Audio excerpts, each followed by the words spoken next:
मी वंदना बोलत आहे. वंदना रेसिपीमध्ये आपला सगळ्यांचं स्वागत आहे. मी आज मसूर पाक बनवणार आहे. त्याच्यासाठी लागणारं साहित्य आहे ते बघून घेऊया. हे बघा, मी पाऊण वाटी पाणी घेतलेलं आहे, 1 वाटी साखर घेतलेली आहे, 1 वाटी चण्याचं पीठ घेतलेलं आहे, बेसन, 1 वाटी तूप घेतलेलं आहे आणि स्वादनुसार मी केवडा घालणार आहे, 2-4 थेंब. आणि चला आता आपल्याला करून घेऊया. हा 1 वाटी पाऊण वाटी पाणी पाक बनवण्यासाठी आणि ही 1 वाटी साखर. मी आता साखरेचा पाक एक बाजूला करून घेत आहे, एक बाजूला मी हे मिश्रण मिक्स करून घेणार आहे.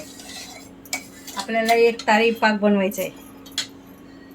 बघा, आता हा बेसन आहे, मी चालून बिलून घेतलेला आहे, 1 वाटी आहे, माझी घरगुती वाटी आहे त्याच्याने घेतलेला आहे. आणि मी त्याच्यामध्ये तूप घालत आहे. हे बघा,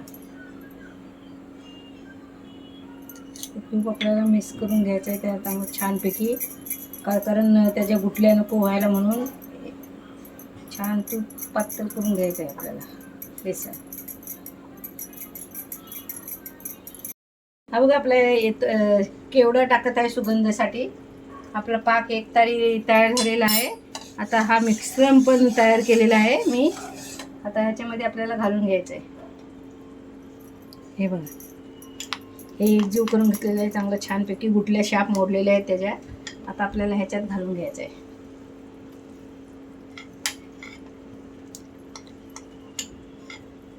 आणि छानपैकी जाली असतो सर आपल्याला हलवायचं आहे. त्याला 10 मिनटं चांगला हे करून घ्यायचं आहे.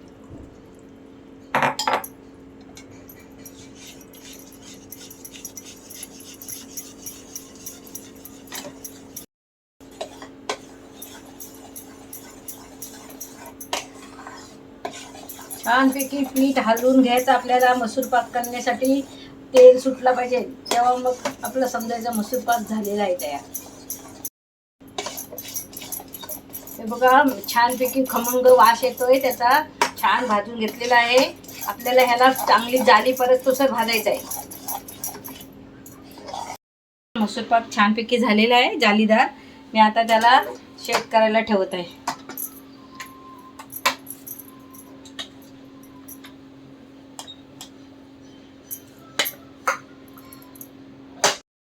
हे बघा, मी डब्यामध्ये खाली बटर पेपर हातलेला आहे, त्याच्यावरती हा आपला मसूर पाक टाकलेला आहे. आणि आता मी थोडंसं ड्रायफ्रूट टाकत आहे बटरावरनं.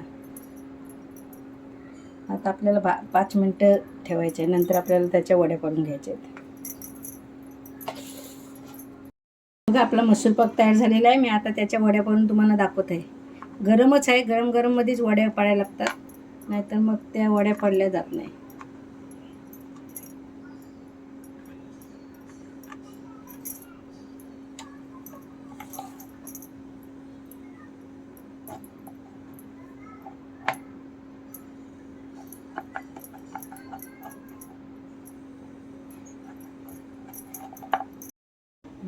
हे बघा, आपला मसूर पाक तयार झालेला आहे. तुम्हाला माझी रेसिपी आवडली तर माझ्या चॅनलला लाईक करा, सबस्क्राईब करा, बेल आयकॉनला क्लिक करा.